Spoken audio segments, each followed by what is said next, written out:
Street music and outdoor dining parties have returned to New York after 15 long months of restrictions and lockdowns aimed at stopping the spread of COVID-19. You can sit down in more restaurants without having to give names and get a temperature check. So it's heading in the right direction, I'd say. I kind of feel back to normal, almost there. Yeah, feels good.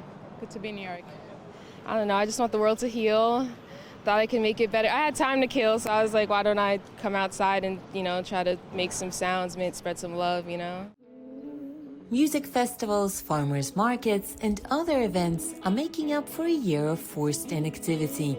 Union Square is packed with people, and all are 2 meters apart, even though city authorities have lifted social distancing and other pandemic restrictions imposed in March 2020.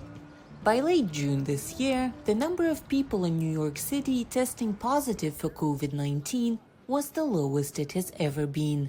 In New York State alone, over 20 million vaccine doses have been administered, and 9 million of those went to New York City residents.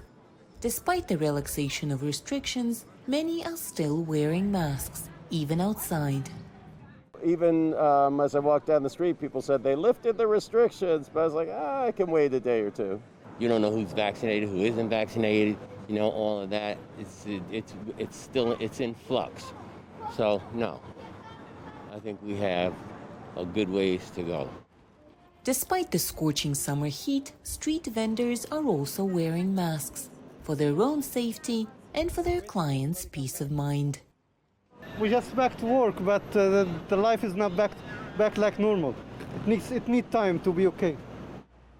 Just 62% of Manhattan office workers will be heading back to their desks in September, and they will spend only 3 days a week at most in the office, according to a survey by the Partnership for New York City. Almost 40% of office workers say they are ready to resign if they cannot work from home a few days a week. There is also concern about the safety of using public transportation again. It's hard.